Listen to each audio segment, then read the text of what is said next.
Hey folks, this is Mark from Mark Kelly Farm with today's quick tip. Now, have you ever been using extension cord with like a power tool and you nick the cord and ruin it? There's ways to fix that, folks.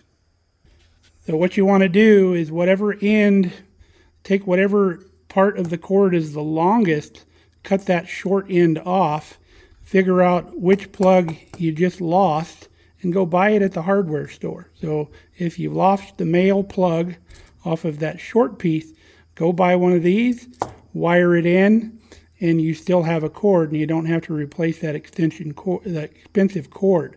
Now, the real quick tip is don't throw your little short piece away either. This was cut out of a much longer extension cord.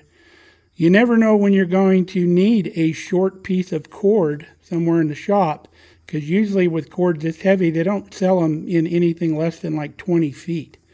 So if you need a short little cord, go buy both ends and make you up a short little cord. We'll show you real quick how to wire them. First thing you want to do is take your plugs apart by backing off these 3 screws, and then your plug comes apart like that. Same way with this one here. Now, next thing you want to do is we want to strip back this wire, just the orange portion, not the wires in between. And the wires are pretty much going to have to go this length inside the plug, and this is the thing that clamps onto your wire and keeps your plug from slipping off. So you want to make sure you don't strip your wire any further back than the front of that clamp. And it appears that both of these are pretty much the same amount stripped on both sides. So we'll get that done. So take your razor knife and put just a little nick in that coating right there, and then bend it with your finger. And then you can slowly cut around the outside because you can see how deep to cut without hurting the wires on the inside. Once you get that little cover off of there, there's going to be some insulating material between the wires. This is like nylon fiber. Sometimes it's even paper material. You want to cut that off. I just pull it out to the side and nip it off with some nippers. So now we need to figure out how much to strip off of the end of this wire to bare it. Those wires are going to go into these terminals. So you can see we need that much of the wire stripped off, looking like about 5/16 of an inch or so. So we'll strip those off with our wire strippers. Read on the side of the wire what gauge the wire is, and that'll tell you which hole, it's hard to zoom on there, which hole to use on your strippers. So if this is 14 gauge, you would use that hole that's it's 12 to 14, you'd use that hole. We got our wires stripped. After you strip your wires, you want to twist the ends of them to keep them nice and tidy, and then put this piece onto your wire.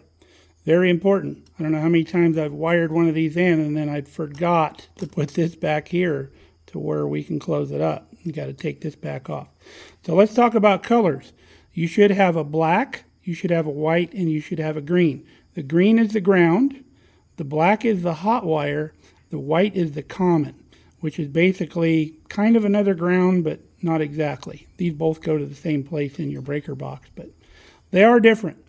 So I know the color sounds complicated, but it's really not. You see you have the terminals here on your plug. The darker colored screw goes to the black, the silver screw goes to the white, the green screw goes to the green. Pretty simple, right? So all you do is back these screws off, which will open that clamp. You shove the wire in there and you tighten it up. Right, we got our wires connected. Super easy, right?